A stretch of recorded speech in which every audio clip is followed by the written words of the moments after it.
que tu nous accordes. Merci pour ce moment où nous voulons écouter ta parole. N'est-il pas écrit, le Saint-Esprit est le meilleur enseignant? Tu l'as si bien dit que ton onction nous enseignera toutes choses. Yahweh, je prie que ton onction inonde chaque vie maintenant, où que nous nous trouvons, ici présents, dans nos domiciles respectifs.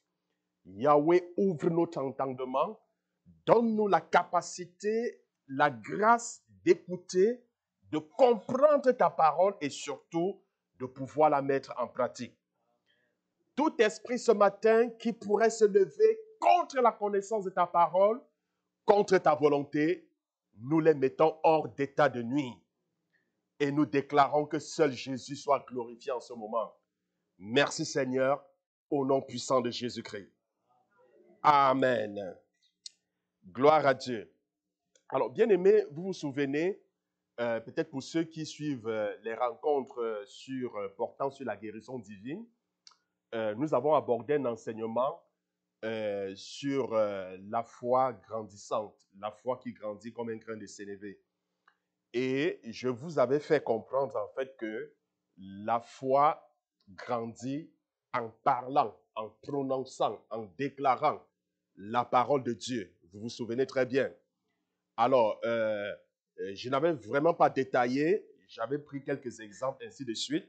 Alors, ce matin, je voulais tout simplement continuer cette partie en vous exhortant sous le thème « Servez-vous de la puissance de la confession de la foi ». Amen. Sers-toi de la puissance de la confession de la foi.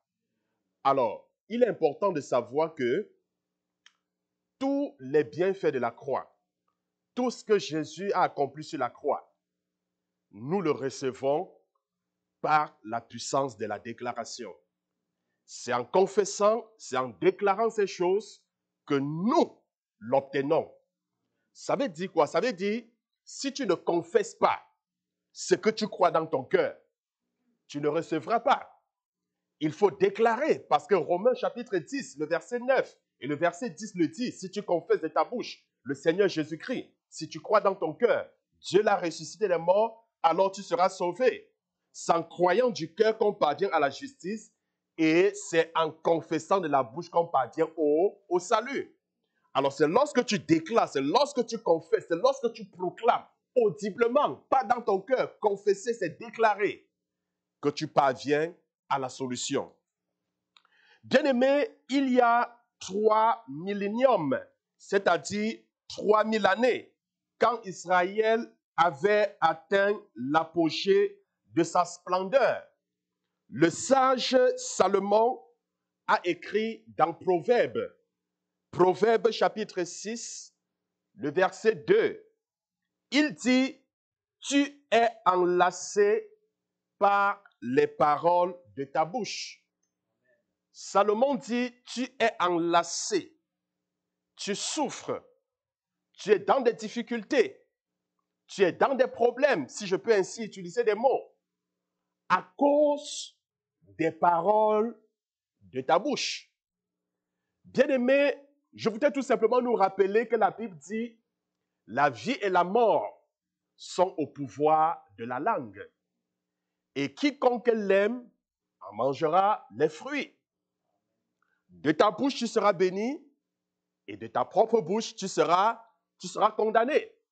C'est à toi de choisir qu'est-ce que tu veux. Est-ce que tu veux être béni?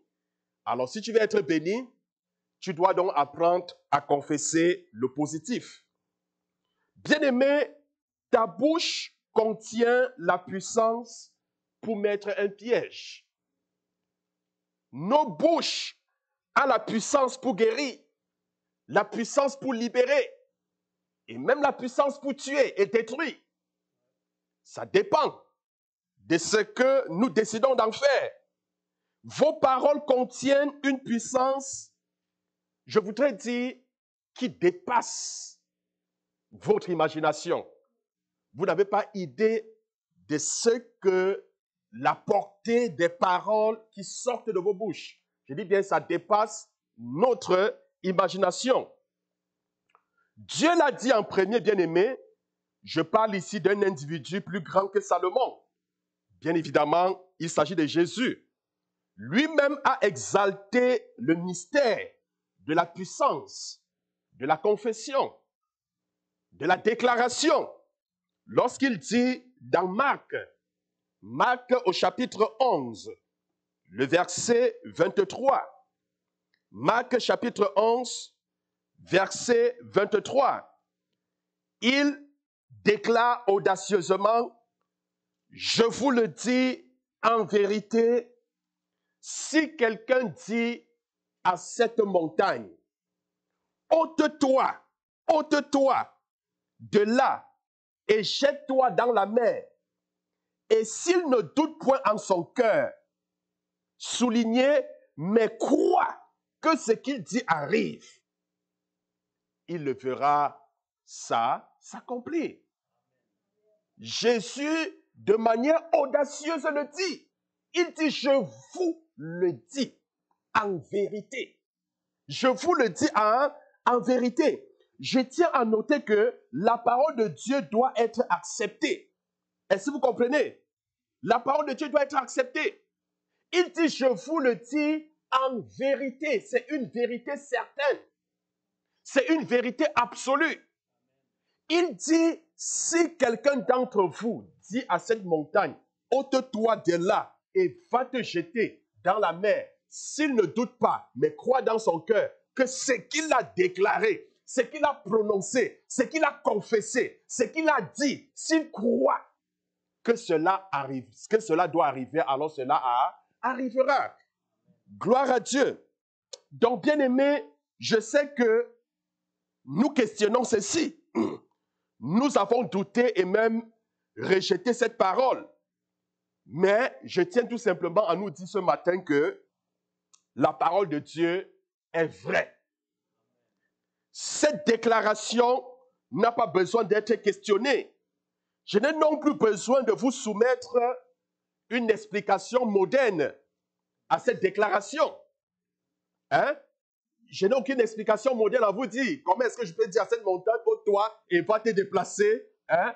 Et si je crois la chose s'accomplit? Non, je n'ai pas besoin d'une explication moderne. Elle n'a pas besoin d'être comprise ni qualifiée. La parole de Dieu doit être acceptée, ou plutôt, elle doit simplement être crue. Tu dois l'accepter sans te poser des questions, sans chercher des explications. Tu dois l'accepter, tu dois la croire.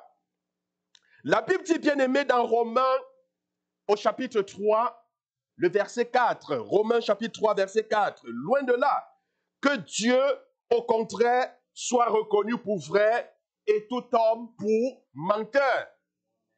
C'est une vérité absolue. La Bible dit que Dieu soit reconnu pour vrai et tout homme pour menteur.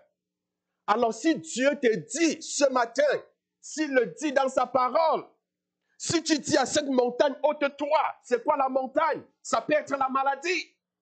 La montagne est un symbole, est l'image d'une maladie. Ça peut être un démon, ça peut être un problème, ça peut être un obstacle. Quelle est cette montagne qui est devant toi? Quelle est cette montagne devant laquelle tu fais face?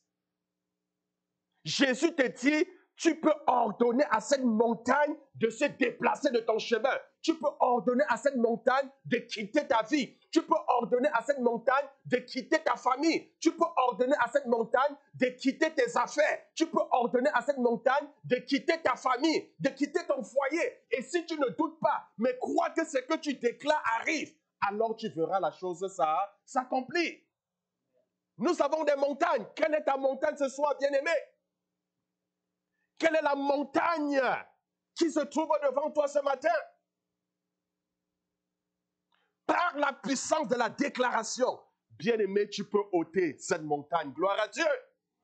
Tu peux déplacer cette montagne parce qu'il y a une force, il y a une puissance dans la déclaration, bien-aimé. Il y a une puissance dans la déclaration. Bien-aimé, il est important. Notre confession est très importante.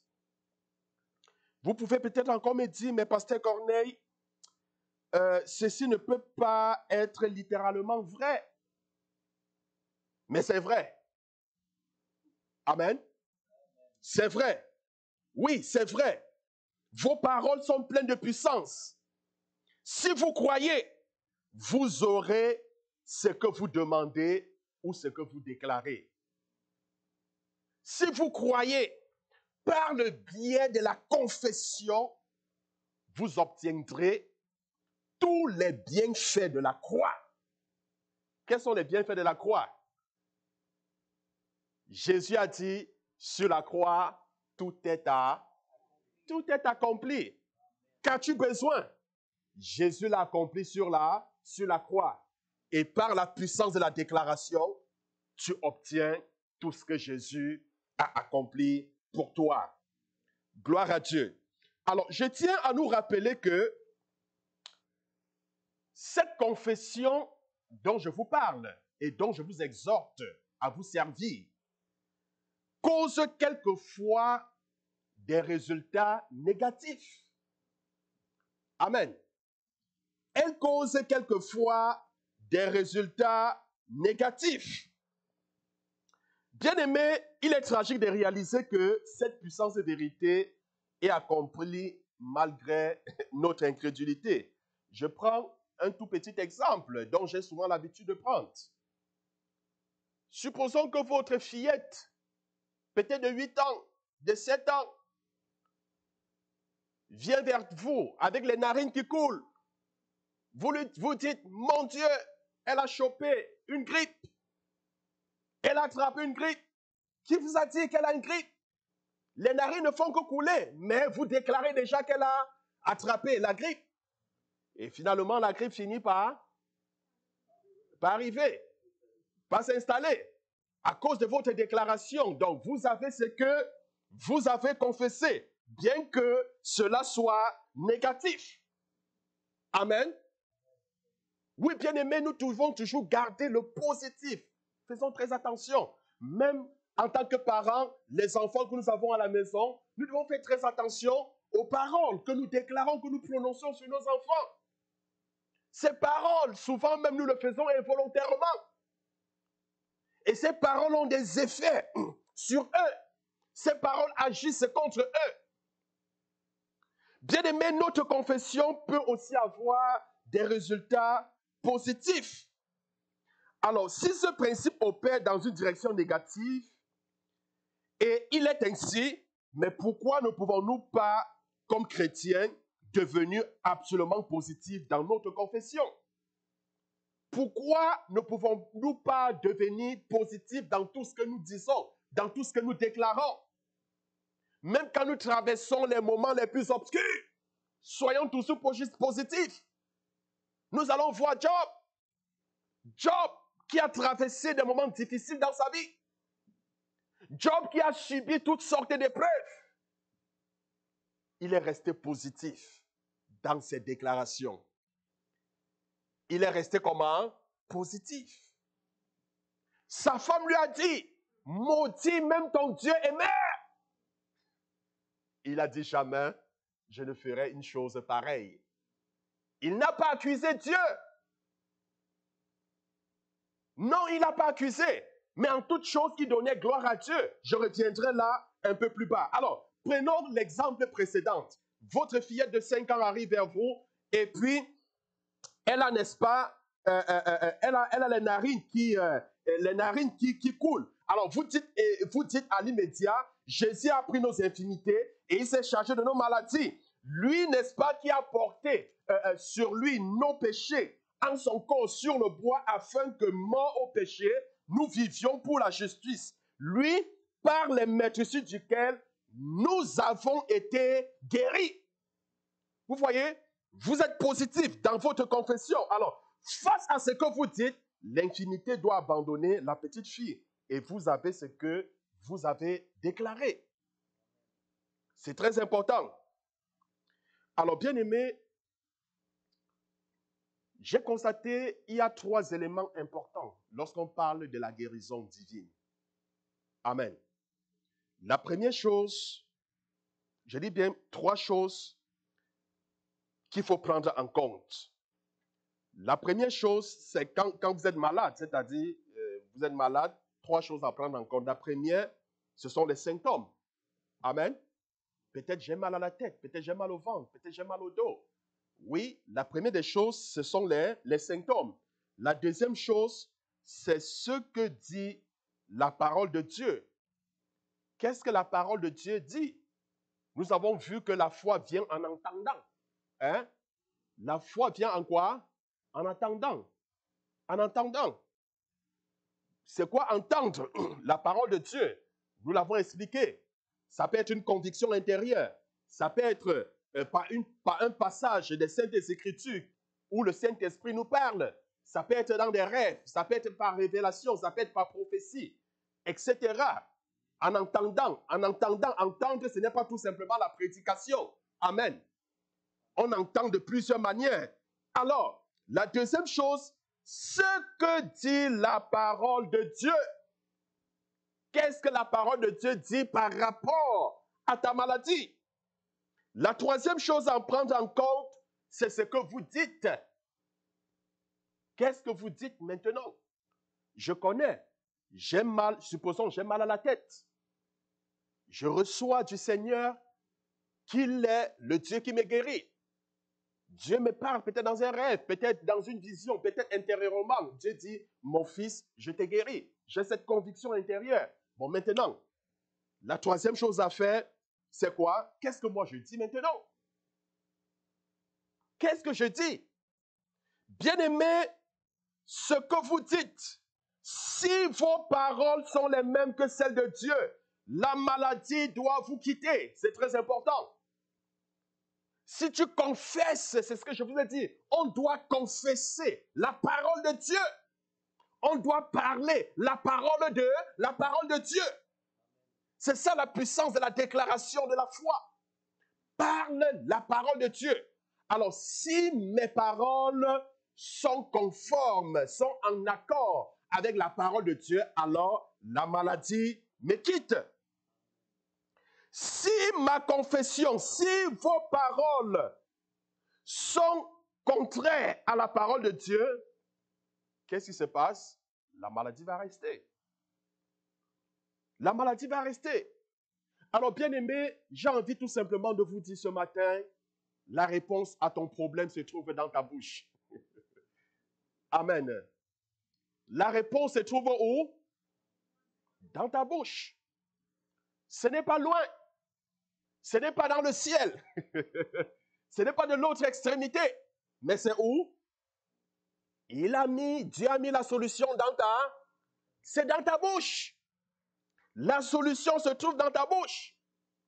Bien-aimé, il y a une petite histoire d'un petit garçon qui cherchait les œufs de la Pâque.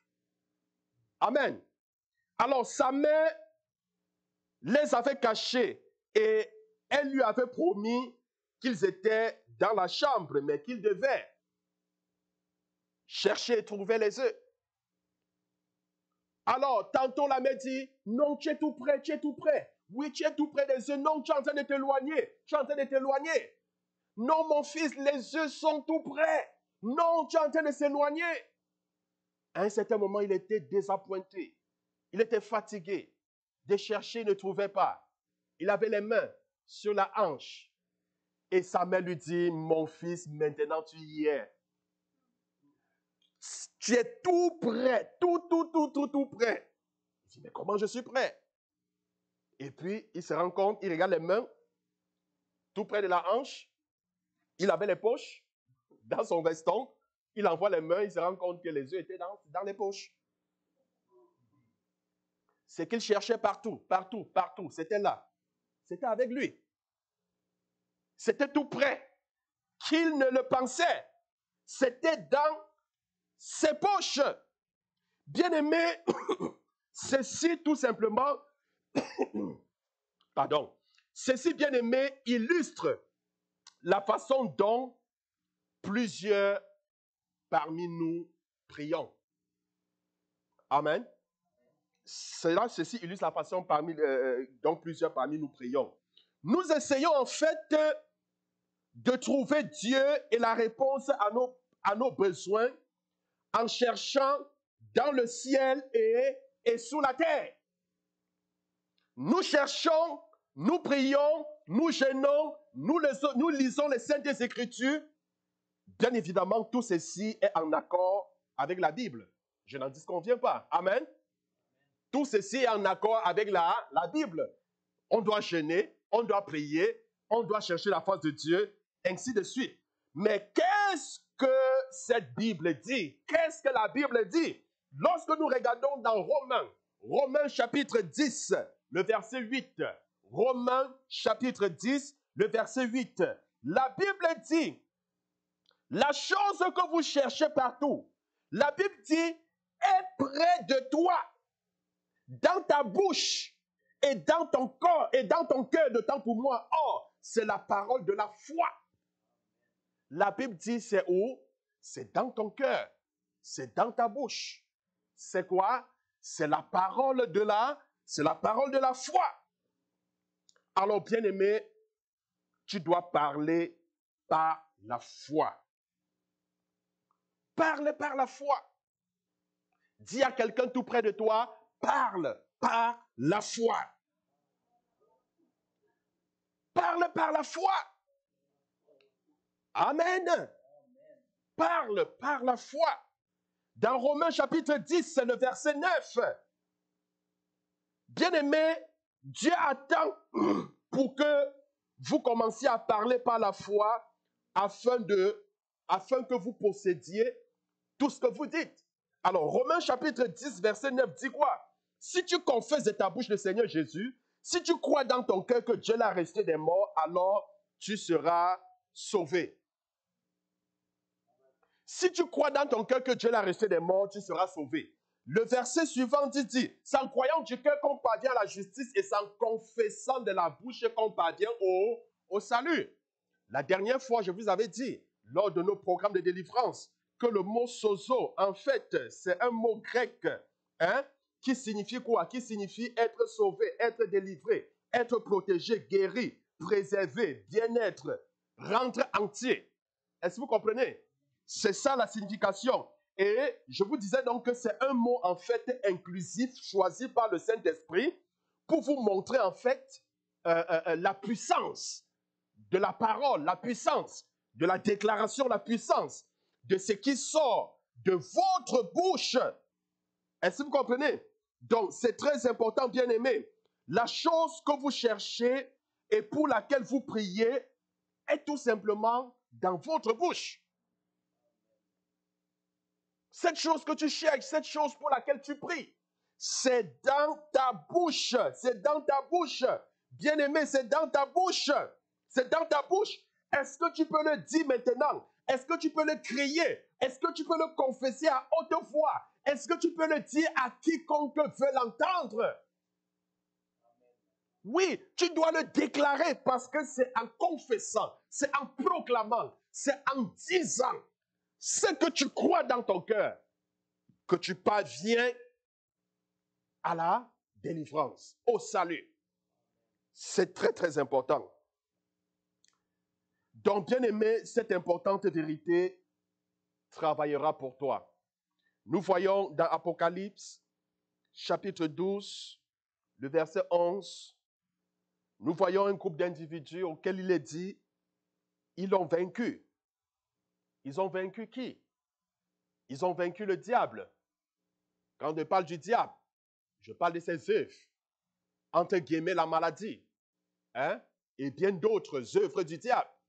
La Bible dit ils l'ont vaincu à cause du sang de l'agneau et à cause de la parole de leur témoignage. Ils ont vaincu à cause de quoi? De la parole de leur témoignage, à cause de leur confession, à cause de leur déclaration. Ils ont vaincu qui? Ils ont vaincu le malin, ils ont vaincu la maladie, ils ont vaincu les échecs, ils ont vaincu les troubles psychologiques, ils ont vaincu la détresse. Ils ont vaincu tous les obstacles que le diable pouvait mettre devant eux par la parole de la confession. Bien-aimé, Jésus est le souverain sacrificateur de notre confession. Amen. La dernière fois, je vous ai expliqué lors de notre programme ce que la Bible entendait par souverain sacrificateur. Alors, bien aimé, vous savez que le diable est l'accusateur des frères. Ne l'oubliez jamais. C'est lui qui accuse les bien-aimés jour et nuit devant le trône de grâce. Ça veut dire que tous les jours, le diable se tient devant Dieu pour nous accuser. Je me demande bien, il manque ce qu'il doit faire. Son travail, c'est de nous accuser. Tous les jours, il accuse les bien-aimés. Bien-aimés, je voudrais que nous considérons l'image suivante dans le ciel. Comme nous sommes dans une cour, dans un tribunal, notre Père céleste est assis sur le trône. Jésus est assis à la droite de Dieu le Père. Nous voyons notre accusateur. Oui, il y a quelqu'un d'autre devant le trône de Dieu. Qui est cette personne? Les Saintes Écritures nous donnent la réponse. Dans Job chapitre 1, le verset 6. Job chapitre 1, verset 6. Or, les fils de Dieu vinrent un jour se présenter devant l'Éternel et Satan vint aussi au milieu d'eux. Donc la Bible dit, lorsque les enfants de Dieu se rassemblaient devant Dieu, le Père, Satan aussi est venu. Il est venu à la réunion. Amen. Il est venu. Pendant que les fils de Dieu, les enfants de Dieu étaient rassemblés auprès du Père, il est venu. Il vient pourquoi? Ce n'est pas pour donner des bonnes idées par rapport à la réunion. Ce n'est pas pour contribuer par rapport à la réunion. Mais il vient accuser. Il vient accuser les enfants de Dieu. Il vient avec un esprit négatif. Donc, bien aimé, regardez donc. Regardez, enfants de Dieu, Satan est devant l'Éternel. Il est devant l'Éternel avec les fils de Dieu. Avec les fils de Dieu, il est devant. Dans Apocalypse, bien-aimé, chapitre 12, le verset 10. Apocalypse, chapitre 12, le verset 10. La Bible indique aussi que Satan est l'accusateur de nos frères. Celui qui les accusait devant notre Dieu jour et nuit. Donc, ça veut dire que c'est quelqu'un qui n'a même pas de répit, quelqu'un qui ne se repose même pas pour nous accuser. Vous comprenez? Quelqu'un qui nous accuse jour et nuit. Le jour, il nous accuse. La nuit, il est toujours en train de nous accuser. Pourquoi? Parce qu'il ne veut pas, le diable ne veut pas que nous nous épanouissions. Le diable ne voudrait pas que nous accomplissions le plan de Dieu.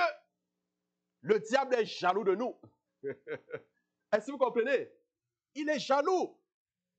Une fois, dans une méditation personnelle, je me disais, mais pourquoi le diable avait une telle rage? Et puis quand je méditais, je me suis rendu compte de l'amour que Dieu portait pour nous. Vous comprenez? Le diable et les démons, à cause de leur rébellion, l'orgueil tous, de leur orgueil, le diable à cause de son orgueil, Dieu l'a chassé du ciel. Et quand Dieu l'a chassé du ciel, il a entraîné avec lui les un tiers d'anges qui étaient au ciel. Et Dieu a dit qu'il n'y aura point de pardon pour le diable et pour les anges déchus, qu'on appelle démons. Vous comprenez? Et puis, intérieurement, quand je me suis mis à penser, je me suis dit, si Dieu accordait un seul instant au diable de se repentir, je pense qu'il n'aurait pas hésité. Il n'aurait pas hésité à dire, Seigneur, pardonne-moi. Est-ce que vous comprenez? Quand Dieu a dit, Dieu avait dit, il n'y aura point de pardon. Mais aujourd'hui, quand je vois l'homme, je nous regarde. Nous péchons 1000 fois et 1000 fois nous demandons pardon à Dieu et 1000 fois Dieu nous pardonne. J'ai dit, je peux comprendre la jalousie du diable. Est-ce que vous comprenez? Je peux comprendre sa jalousie. Il est jaloux. Et puis, quand je regarde même l'homme, nulle part dans la Bible, je ne vois aucune créature céleste n'a été créée à l'image et à la ressemblance de Dieu. Aucune. Aucun ange, aucun archange n'a été créé à l'image et à la ressemblance de Dieu. Le seul être, j'ai étudié la Bible de Genèse et l'Apocalypse, qui a été créé à l'image et à la ressemblance de Dieu, c'est qui? C'est l'homme. C'est l'homme. Et encore, je vois la jalousie du diable. Est-ce que vous comprenez? C'est la raison pour laquelle Dieu porte un amour particulier pour nous. Un amour immense parce qu'il nous a fait à son image. Il nous a fait selon sa ressemblance. Nous sommes en quelque sorte, je dirais, le génie de Dieu. Amen. Nous sommes le génie, je dis bien le génie de Dieu. C'est pour cela que le Seigneur nous aime tant. Il nous aime tant. Malgré nos faiblesses, malgré nos défaillances, quand nous tombons, Dieu dit non. Si tu tombes, relève-toi. Il dit viens et plaide. Venez et plaidez. Si vos péchés sont plus noirs que le cramoisi, je vais vous pardonner. Le diable n'est pas content. Il dit non. Il a menti aujourd'hui. Non. Il a volé. Non. Hein? Il a calomnié. Vous comprenez? C'est ce qu'il passe le temps à faire, jour et nuit, devant le trône de Dieu. Il passe le temps à nous accuser. Mais bien aimé, la bonne nouvelle, c'est que nous avons un avocat auprès de notre Père. Son nom, c'est Jésus-Christ. Amen. Oui, nous avons un avocat qui est, en quelque sorte, notre souverain sacrificateur. Le souverain sacrificateur de nos paroles. Alors, l'avocat, l'objectif, le but de l'avocat, c'est de défendre qui? C'est de défendre son client, l'accusé. C'est ça le but de l'avocat. Et nous avons un avocat. Son nom, c'est qui? Son nom, c'est qui? Je n'ai pas bien entendu. Son nom, c'est qui? Son nom, c'est Jésus. Bien-aimé, la Bible déclare dans 1 Jean chapitre 2, le verset 1. 1 Jean chapitre 2, verset 1. Nous avons un avocat auprès du Père. Jésus-Christ, le juste. Jésus-Christ, le juste. C'est lui qui est notre avocat. Il plaide notre cause contre les accusations de Satan. Il plaide notre cause contre les accusations de Satan. Alors, bien aimé, imaginons encore la scène. Nous sommes devant le trône de Dieu. Nous sommes rassemblés. Le diable est au milieu. Le diable nous accuse. Amen. Alors, quel est ton témoignage devant le tribunal, devant la cour de Dieu? Quand vous êtes au tribunal, on entend le témoignage de l'accusé, n'est-ce pas? Et c'est sur la base de ton témoignage que ton avocat te défend. Vous êtes tout à fait d'accord avec moi? Mais l'issue, je veux dire, l'issue de ton procès dépend de ton témoignage. Parce que tout ce que l'avocat fait, qu'est-ce qu'il fait? Il prend tes paroles afin de te défendre. Alors, si tu ne lui donnes pas une bonne confession, si tu ne lui donnes pas de bonnes paroles, écoutez, il ne peut pas faire de miracle. Vous allez perdre le procès. Vous allez perdre les preuves. Est-ce que je me fais comprendre? Alors, quelle est ta confession face aux épreuves? Qu'est-ce que tu dis? Qu'est-ce qui sort de ta bouche lorsque tu traverses les épreuves? C'est très, très important. Samson, c'est ici qu'en tant qu'enfant de Dieu, nous devons faire très, très attention. Souvent, oh, pourquoi Dieu a permis cette épreuve? Oh, le Seigneur ne m'aime pas. Dieu m'a abandonné. Ah oui, tu es là, la cour est là, le diable t'écoute, le Père t'écoute, Jésus, l'avocat t'écoute. Et toi, tu dis que Jésus t'a abandonné. Tu dis que Dieu t'a abandonné. Tu dis que Dieu ne t'aime pas. Mais écoutez, ça ne vous aide pas, je suis désolé. Hein? C'est très dangereux. Vous êtes en train d'armer le canon de Satan. Hein? Il a un canon, une mitrailleuse. Est-ce que vous comprenez? Vous lui donnez des munitions.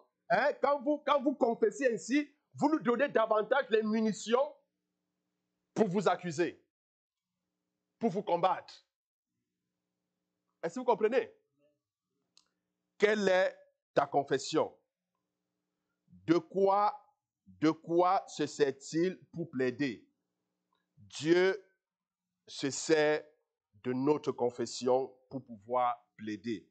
Alors, donnez donc à Dieu, à Jésus, une bonne confession pour plaider contre les accusations du diable. Amen. Alors, soit vous avez d'une part la défaite et de l'autre part la victoire. Alors, la défaite, imaginez la scène dont je vous ai fait part. Est-ce que vous comprenez? J'imagine X, je ne sais pas trop. J'imagine peut-être X qui est en train d'être accusé devant le trône de Dieu. Et soit peut-être il est en train de traverser des épreuves difficiles. Et du coup, tu te mets à confesser la parole de Dieu. Tu rends grâce à Dieu parce qu'il ne nous abandonne pas, il nous aide à triompher, ainsi de suite. Est-ce que vous comprenez? Alors, quand vous faites une bonne confession, vous donnez en fait, vous donnez l'argument, vous donnez les éléments à votre souverain sacrificateur. Parce que Jésus est le souverain sacrificateur de ta confession. Ça veut dire quoi? Ça veut dire, quand tu as le moment difficile, Jésus se baisse, il baisse la tête pour écouter ce que tu dois dire. Parce que c'est sur la base de ce que tu dis qu'il te défend. Alors, si tu lui donnes une bonne confession, c'est-à-dire, en d'autres mots, si tu es positif dans ta confession, il va mieux te défendre. Amen. Mais si tu es négatif dans ta confession, oh Seigneur, le Seigneur ne m'aime pas, je suis fatigué, non, Dieu m'a déçu. Hein? Il y a les chrétiens qui font ce qu'a dit que Dieu les a déçus. Dieu lui reste sur son trône, il a honte, il fait sa tête, il dit que vraiment mon enfant, il me souille. Est-ce que vous comprenez? Que cet enfant me donne la honte du monde. Hein? Le diable est là, le Père est là, et puis tu dis, pour te défendre, que Dieu t'a déçu. Que Dieu ne t'aime pas. Est-ce que vous comprenez? Dieu reste et dit que, mais comment je ne t'aime pas? J'ai donné ma vie pour toi. Est-ce qu'il y a un amour plus grand? Il n'y a pas un amour plus grand. Je suis venu dans le monde pour vous, pour ceux qui étaient perdus. Comment peux-tu dire que Dieu ne t'aime pas? Parce que tu traverses des moments difficiles. Non! Dis-le plutôt. Seigneur, je sais que même si je traverse les flammes, elles ne me consumeront pas. Je sais que si je traverse les eaux, elles ne me submergeront pas. Parce que tu es avec moi. Tu es avec moi. Tu ne m'abandonneras pas. Tu ne me délaisseras jamais. Ta parole est vérité. Tu as dit, tu n'es pas un homme pour mentir, ni le Fils de l'homme pour te repentir. Tu as dit que tu ne permettras pas une épreuve qui soit au-dessus de moi. Je sais que cette épreuve n'est pas au-dessus de moi parce que tu me donnes la force de pouvoir la surmonter et parce que je sais que tu as prévu un chemin de sortie. Je te rends grâce, Seigneur, parce que je sais que cette épreuve ne concourt pas pour ma destruction, mais plutôt pour mon bien. Jésus me croise et il dit, waouh! Est-ce que vous comprenez? Il dit à Satan, écoute, tu n'as plus rien à faire ici, plie bagage et libère. Est-ce que vous comprenez? Le diable n'a plus rien fait.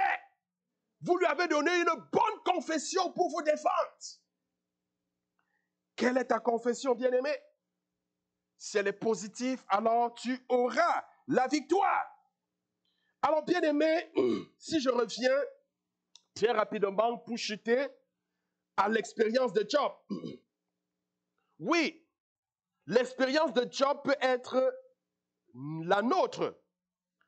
Parce que la Bible dit que dans Job chapitre 2, le verset 10, en tout cela, Job ne pécha point par ses lèvres. En tout cela, qu'est-ce que Job a eu? Regardez l'histoire de Job. Comment est-ce que ça commence? Comme le diable, il marche partout, il n'a pas de direction. Les enfants de Dieu étaient rassemblés, le diable aussi se pointe au rassemblement. Comme je vous disais tantôt, il ne vient pas contribuer au bien-être du rassemblement. Mais il vient accuser les frères et sœurs. Et puis l'Éternel Dieu lui pose, mais où est-ce que tu sors, mon cher? Il lui dit, j'étais partout. Donc il n'y a que le diable qui est partout et nulle part. Est-ce que vous comprenez? Il marche partout parce que c'est un vagabond. Amen. Dieu lui pose la question, oui, mais tu étais partout, est-ce que tu es passé sur terre? Je ne sais pas s'il allait sur Mars, je ne sais pas s'il allait sur Neptune, je ne sais pas s'il allait, est-ce que vous comprenez? Je sais qu'il était partout. Amen. Et Dieu lui pose la question, comme tu marchais partout dans les planètes, là, est-ce que tu es passé sur terre? Il dit oui, je suis passé sur terre. Et puis Dieu lui dit, est-ce que tu as vu mon serviteur Job? Est-ce que tu as vu mon enfant Job? Il dit oui. Mais est-ce que tu vois comment il est intègre avec moi? Est-ce que tu vois comment il m'aime? Dieu se vantait de Job. Est-ce que vous comprenez? Hein? Donc souvent Dieu se vante. Souvent même les épreuves qui nous arrivent, c'est parce que Dieu se vante de nous. Est-ce que vous comprenez? Donc écoutez, souvent les épreuves qui vous arrivent, c'est pas parce que vous avez fait quelque chose, hein? Non. Beaucoup ont souvent cette impression que non, je traverse des difficultés, peut-être parce que j'ai péché. Qui t'a dit que c'est parce que tu as péché?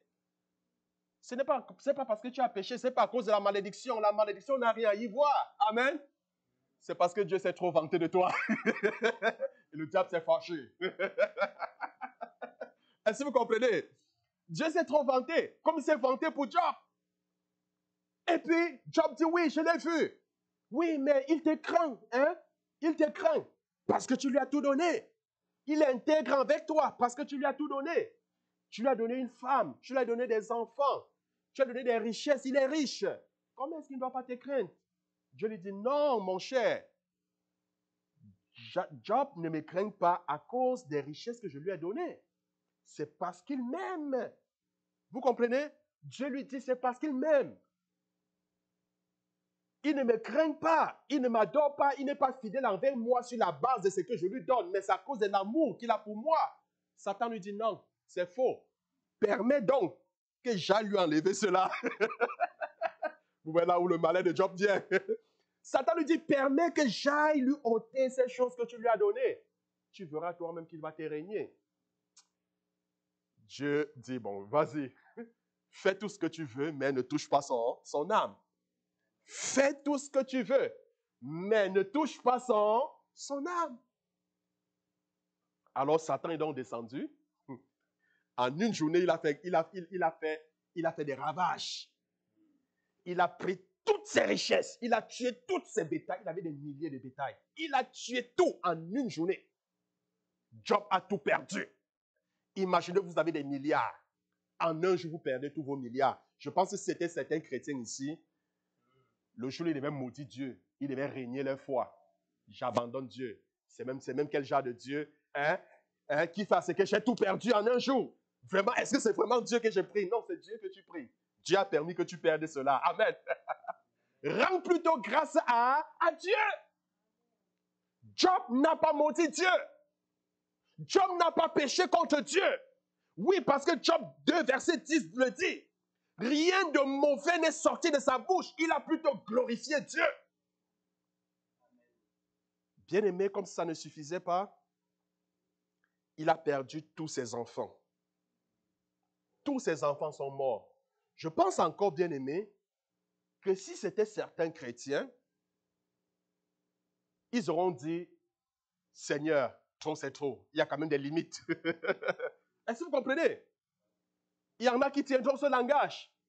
Jusqu'à ce que mes enfants meurent, mais Seigneur, où étais-tu? Est-ce que tu es vraiment vivant? Est-ce que tu existais vraiment? Ils devaient mettre en cause leur foi, ils devaient mettre en cause leur relation avec Dieu, ils devaient mettre en cause même l'existence de Dieu. Comme quoi, si Dieu existait, Dieu n'aurait jamais permis que les enfants meurent. Non, Dieu a permis que les enfants de Job meurent. Amen. Il a perdu tous ses enfants. Tout, je dis bien tout. Ils sont tous morts. Job n'a pas régné Dieu. Job n'a pas maudit Dieu. Job est resté positif dans sa confession, dans sa déclaration, rendant grâce à Dieu. Et le comble encore, comme si ça ne suffisait pas, le diable dit, merde, ça c'est quoi? Je prends ses richesses, il intègre avec Dieu. J'ôte tous ses enfants, il demeure encore et plus qu'intègre avec Dieu. Mais qu'est-ce que je vais faire? Il lui a lancé une maladie. De la tête aux pieds. Il avait un ulcère.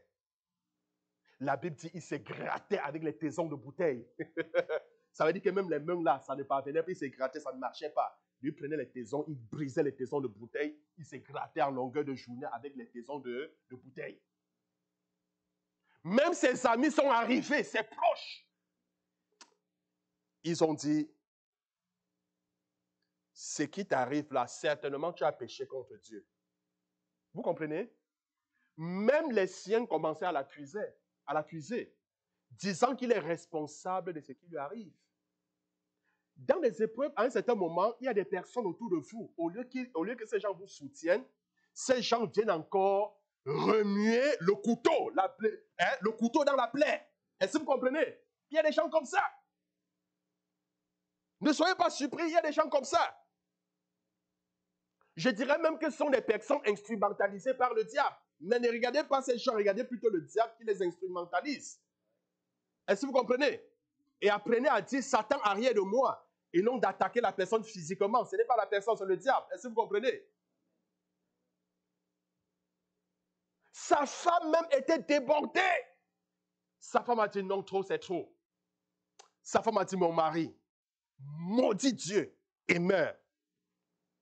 Sa femme lui a recommandé de maudire Dieu. Il a dit jamais femme. Je ne pourrai jamais maudire mon Dieu. Il a plutôt béni l'Éternel. Il a plutôt rendu grâce à Dieu. Il a adoré le Seigneur pour ce qui lui arrivait. Parce qu'il a compris que tout ce qui lui arrive concourt à son bien. Gloire à Dieu. Et nous voyons, bien aimés, la suite, la victoire que Dieu lui a accordée. Dieu l'a restauré par la suite. La Bible dit dans Job chapitre 42, Job au chapitre 42, verset 12. Pendant ces dernières années, Job reçut de l'Éternel plus de bénédictions qu'il en avait reçues dans les premières. Amen. Dieu a restauré le double de ce qu'il avait perdu. Les enfants qu'il avait perdus, il a restauré le double des enfants. Et la Bible dit, les enfants de Job étaient les plus beaux de toute la terre. Ses filles étaient les plus belles de toute la terre. Donc ça veut dire que si tu parcourais toute la terre, il n'y avait pas plus belle que les filles de Job. Et tout ce qu'il avait perdu, Dieu a restauré cela au double. Amen. Bien-aimé, si tu demeures positif dans ta confession, quels que soient les obstacles, quelles que soient les épreuves, notre Dieu finira par te bénir. Et je tiens à vous souligner que lorsqu'il permet une épreuve, il y a toujours un chemin de sortie. Amen. Toujours, toujours et toujours un chemin de sortie. Toujours un chemin de sortie. Bien-aimé, ce matin, je voudrais qu'on prie pour notre sœur Sylvie. Amen. Nous allons prier notre sœur Sylvie. Le Saint-Esprit me met à cœur de renverser un géant dans sa vie. Nous voulons prier pour elle, bien-aimée. La Bible dit que un chasse 1000 et 2 mettent 10 000 en fuite. La Bible déclare, si vous vous mettez ensemble, si vous vous mettez d'accord ensemble pour demander quelque chose au Père, il vous sera accordé. Bien-aimés, nous voulons prier pour notre sœur Sylvie, parce que c'est la volonté de Dieu de bénir notre sœur. C'est la volonté de Dieu de la fortifier. Nous voulons d'abord commencer à demander à Dieu de la fortifier. Que le Seigneur la fortifie, afin qu'elle ressente la plénitude du Seigneur en elle. Qu'elle ressente, n'est-ce pas, le soutien du Seigneur. David a dit, j'ai constamment l'Éternel à mes côtés, alors je ne chancellerai pas. Demandons au Seigneur de la soutenir, de la fortifier pendant ces moments d'épreuve. Est-ce que nous pouvons prier? Prions le Seigneur ce matin, bien-aimé. Seigneur, soutiens notre sœur. Seigneur, fortifie-la, Seigneur, pendant ces moments d'épreuve, pendant ces moments de difficulté. Seigneur, oh mon Dieu, en tant qu'Église, nous nous levons, Seigneur, afin, Seigneur, que tu puisses soutenir notre sœur, afin que tu puisses la fortifier, Seigneur. Fortifie-la, Seigneur. Fortifie-la, Seigneur. Sois constamment à ses côtés. Sois constamment à ses côtés. Sois constamment à ses côtés. Sois constamment à ses côtés. Au nom puissant de Jésus. Au nom puissant de Jésus. Bien-aimés, nous voulons prier que tout homme fort dans sa vie soit renversé au nom de Jésus. Nous voulons prier cet homme fort. C'est une montagne. Que cette montagne qui se tient devant elle, tout géant spirituel dans sa vie, soit détruit. Bien-aimés, prions au nom de Jésus. Bien-aimé, ô Éternel des armées, Dieu Tout-Puissant, tout homme fort dans la vie de Sylvie, Seigneur, nous le renversons au nom de Jésus. Nous le renversons au nom de Jésus. Nous le détruisons au nom de Jésus. Seigneur, nous renversons tout homme fort. Nous renversons tout homme fort. Nous renversons tout homme fort. Nous renversons tout homme fort. Au nom puissant de Jésus. Au nom puissant de Jésus. Bien-aimé, je voudrais qu'on demande à l'Éternel ce matin. Demandons au Seigneur d'étendre sa main et de guérir notre sœur. Que le Seigneur guérisse son cœur. Oui, que le Seigneur guérisse son cœur. Tout problème dans son cœur, tout problème dans les vaisseaux de son cœur. Notre Dieu est un Dieu miraculeux. Jésus a dit que si 2 ou 3 sont rassemblés, il est parmi eux. Il dit s'il demande quelque chose en son nom, il le sera accordé. Bien-aimés, nous sommes unis ce matin dans le même esprit, ici à l'église, et chacun dans son domicile. Élevons la voix, bien-aimés, et demandons au Seigneur de guérir notre sœur, d'ôter cette maladie dans son cœur. Prions au nom de Jésus. Seigneur éternel, mon Dieu, Papa, nous voulons te demander d'étendre ta main et de guérir, Seigneur, notre sœur. Seigneur, guéris notre sœur, oh mon Dieu, mon roi. Seigneur, toute anomalie, oh mon Dieu, dans son cœur. Seigneur, dans les artères du cœur, nous prions afin que tu guérisses, Seigneur. Opère ton miracle dans sa vie. Opère, Seigneur, ton miracle dans sa vie. Opère, Seigneur, ton miracle dans sa vie. Opère, Seigneur, ton miracle dans sa vie. Seigneur, opère. Seigneur, opère.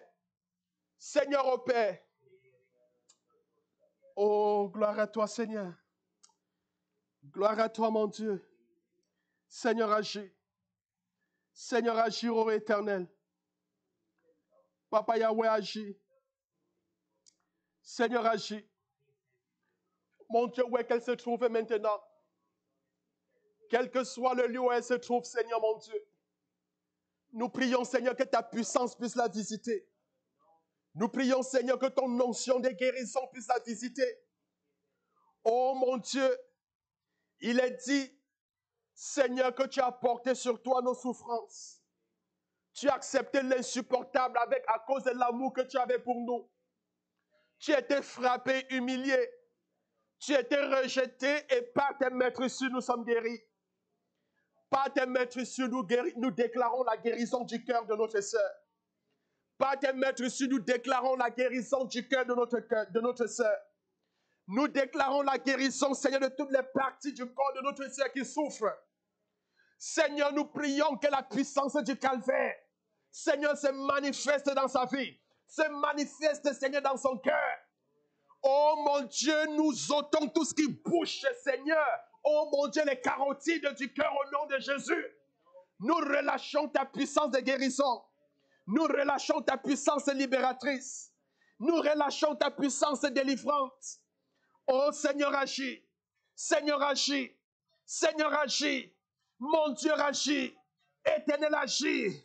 Agis maintenant dans sa vie. Agis, ô Éternel des armées. Agis, ô Éternel des armées. Au nom puissant de Jésus. Seigneur, restaure tout ce qu'elle a perdu. Restaure tout ce que notre sœur a perdu, Seigneur. Restaure, Seigneur, tout ce qu'elle a perdu. Car tu es le Dieu de restauration. Merci, Seigneur. Père, parce que tu agis dans sa vie. Tu te manifestes puissamment, Éternel. Tu te manifestes, Seigneur mon Dieu. Tu te manifestes, Éternel des armées. Tu te manifestes, Éternel des armées. Que l'honneur et la gloire te soient donnés. Au nom de Jésus. Amen. Bien-aimé, que le Seigneur vous bénisse. Alors, j'aurai juste une rencontre de 5-10 minutes avec l'Assemblée de Saint-Malachie sur Zoom. Donc, je l'ai pris de bien vouloir patienter. Donc, juste le temps de monter, 2 minutes, 1 à 2 minutes. Amen. C'est parfait. Vous autres, comme vous êtes là, vous pouvez utiliser le Zoom de l'arrière. Parfait. Merci bien. Soyez bénis.